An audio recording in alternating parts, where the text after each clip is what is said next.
I'd like to call to order the meeting of the Board of Education. If everyone would please rise for the Pledge of Allegiance.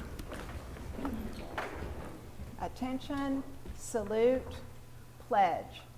I pledge allegiance to the flag of the United States of America and to the republic for which it stands, one nation, under God, indivisible, with liberty and justice for all. Okay, be seated. I'm missing Wildcat Company carrying the flags in for us. Okay, all right. Our first item is the approval of the agenda. I will entertain a motion. Second. Motion made by Dr. Hartman, seconded by Ms. Webb. Any additions or corrections? Hearing none, please cast your vote.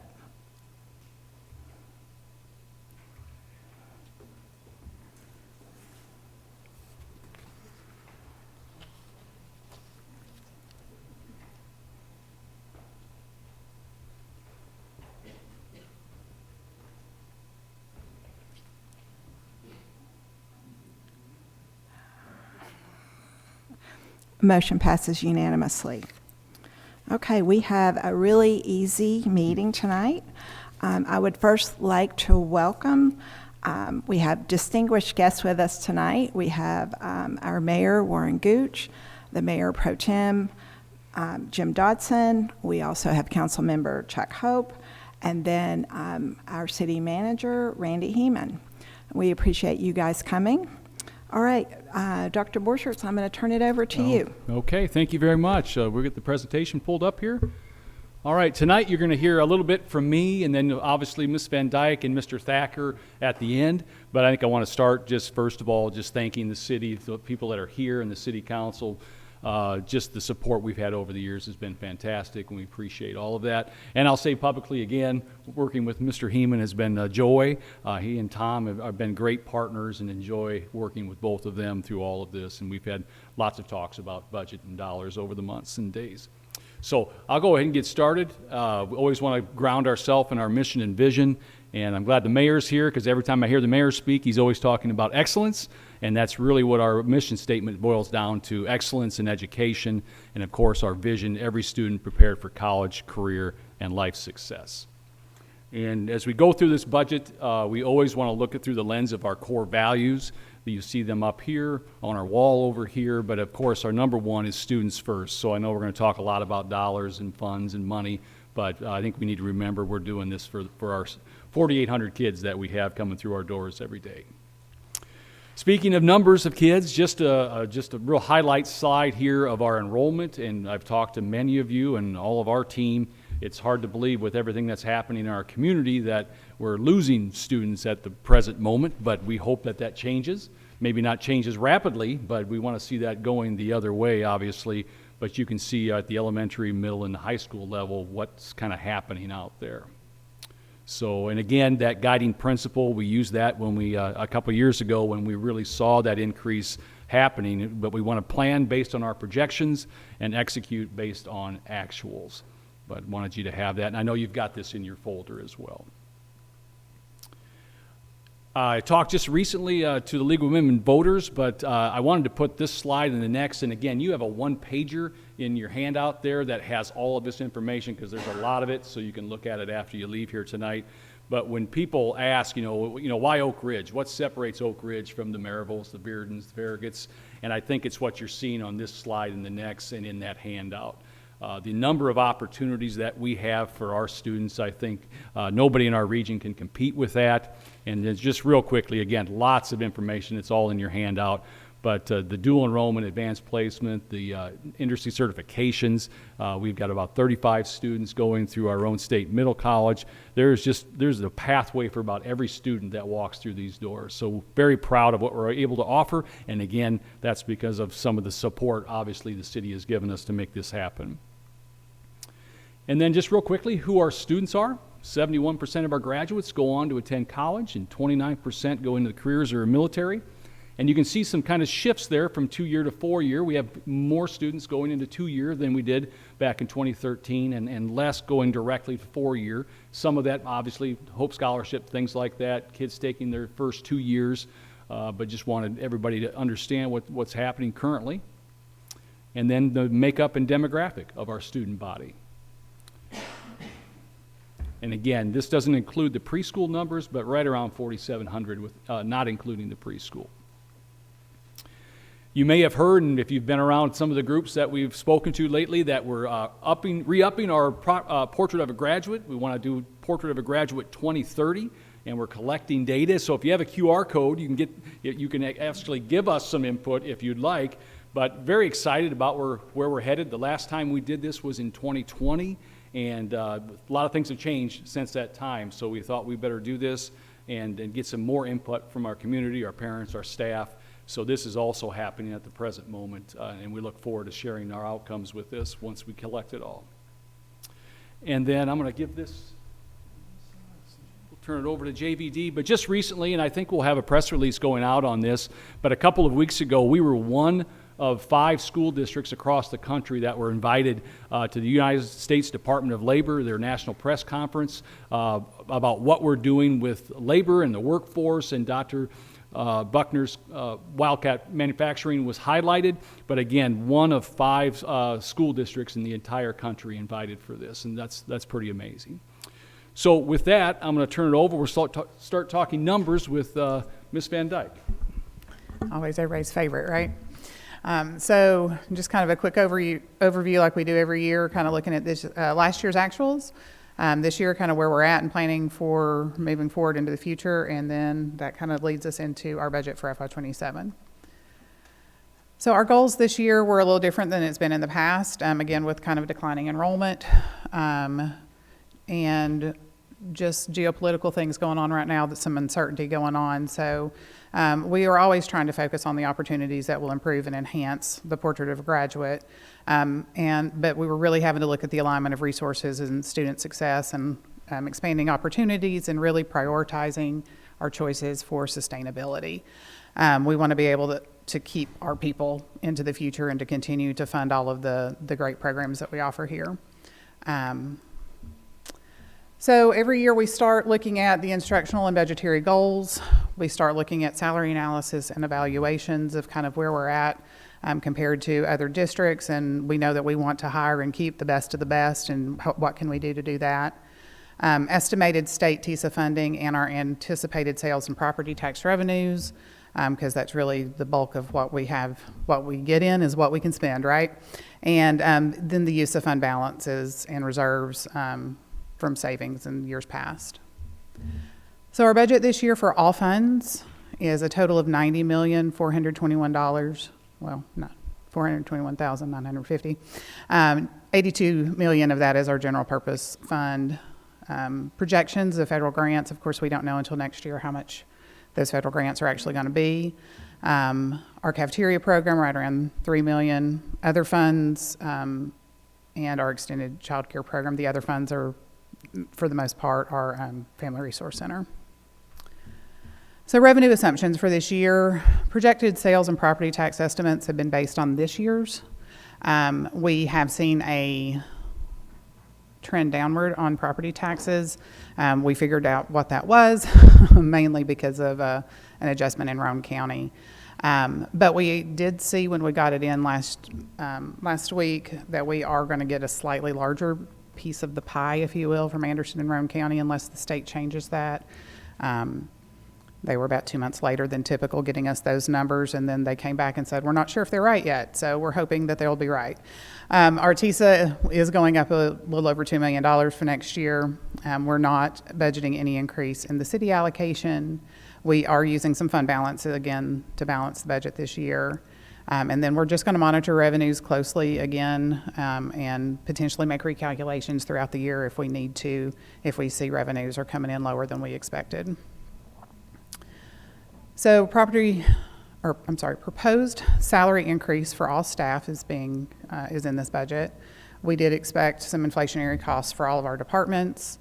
As I mentioned, TISA's going up about $2 million. We added a couple of extra bus routes because we have a lot of kids riding buses. Overall decrease in the budget of about 2% from last year. Again, decreased property tax revenue. And as we are slowly utilizing our fund balance, we just have less there to gain interest. So our interest revenue is going to be a little bit lower next year. In federal funds, we're just not anticipating any major increases, except potentially a little bit in IDEA due to our enrollment. And Title I, I think the allocation on that looks like it's going to be a little lower next year. So this is in the budget document, which I know all of our board members have, and it's actually published on our website as well. If you want to kind of look at, I'm not going to read all these numbers, but the graph of FY26 to FY27, kind of how we look from salaries to our capital outlays and contracted services and things of that nature. So we are recommending a step increase for all eligible staff, in addition to a 1.5% minimum pay increase for all staff. On average, that ended up being about 2.5% for all of our staff. We would love to give a lot more. We think everybody that works for our district deserves a lot more, but unfortunately, we have what we have, and we want to be sustainable for the future. All of our other things are just kind of based on what we've been doing this year. 3.5% dental insurance rate increase, a 5% health insurance rate increase over FY26. That is for 6 months. The states told us to look for about a 10% overall, but because we're only budgeting for 6 months, we always cut that in half. The retirement legacy rates for staff and non-licensed staff are going up just marginally. We looked at some staffing additions and reductions to cover high priority needs. We did have a couple of buildings and programs that, due to enrollment numbers, had to have some additional staff. We are paying the ESCO agreement. We've got 2 different those payments every year to help fund some capital improvements from the past. Like I said earlier, departmental budgets had gone up, and we have some facility improvement projects in this budget. So these are the staffing changes, as I mentioned, and we definitely needed, due to enrollment, a sped teacher and sped TA at Willowbrook, as well as a counselor at Linden, just because of the size of that building. That's just kind of the highlights there. And we're proposing to use $4,275,026 of our fund balance to help us get there. That will bring us right to the 10% that is recommended by GASB. And so that's just kind of where we're at, where we've been, and where we're looking at going on our fund balance. And for anybody who likes charts, even if this chart is always interesting to me because it just shows how we utilize those fund balance for cash flow, and every year, it doesn't matter kind of where we are on the graph, it always follows the same pattern. And that was all I had. I'll hand it over to Alan. All right, looking at our capital projects, the school district and the city continue to maintain our strong cooperative partnership, focused on improving our shared facilities such as Blankenship Field, the baseball and softball complex. We've also developed a comprehensive roofing replacement plan. That's been in pause for the last year, but you can see the schools that we've actually put new roofs on, and we're looking at needing new roofs at Oak Ridge High School and Jefferson Middle School. Pictured is Linden, which also is in the list for a new roof if we don't replace that building in the next few years. The district will continue to utilize our facility study and capacity study for all of our buildings, and that we use that to evaluate our conditions and update recommendations within the district's capital improvement program. Here you can see a snapshot of historic contributions from CIP from the city. There's a 20-year snapshot of where funding was. I like to say funding tends to come in a pendulum arc. So we get funding, then it dips, then it comes back up. We can see that last year we had funding a little over $400,000. That's covering the cost of the replacement of the wooden modular classroom building and a section of the Linden roof over the stage area that had exceeded its life. A part of our roofing update, we use a roofing evaluation performed by Roof Connect from 2018, and it planned a scheduling roof replacements on all city and school buildings, and so we're still using that. We just completed several repairs on the Oak Ridge High School roof due to significant number of roof leaks in that area, and we asked the roofing company to provide an updated evaluation of that. So they looked at the whole roof and determined that an estimated replacement for that roof is at approximately $4.5 million. Sections of that roof are beyond their useful life or planned life by 9 years, and sections of that roof are, other sections will come to their age within a year to 2 years. We wanted to give an update on ESG. We asked ESG to provide us a Phase 3 option based on the success of Phase 1 and 2.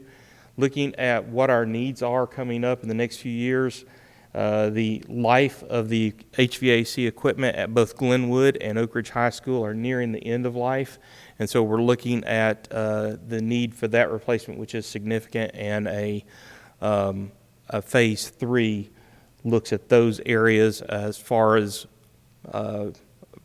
replacement and redesign of some of the systems. And it would target rising maintenance costs, modernization, and that would give us a clear opportunity to reduce operational risk and improve reliability and drive long-term cost savings. All right, thank you, Mr. Thacker. We're nearing the end of the presentation, so just the next process then would be next Monday at 5 p.m. we would have the line-by-line review and first reading, and then at our regular school board meeting on the 26th, we'd have the adoption of the budget on the second reading and then transmit that to the city. So that's all we have tonight, and I know we kind of get into the weeds next Monday, but that's the overall view of the budget this year. Okay, thank you. Do you guys have any questions for us? No? Okay. Well, we really appreciate you coming, and you'll have time to review over that packet. The only thing I have left is just communications.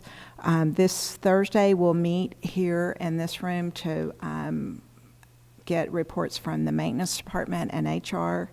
Then Friday is our big day, graduation. Bring your sunglasses, and raincoats are not necessary. And then on Monday, we'll be back in this room to do our budget discussion.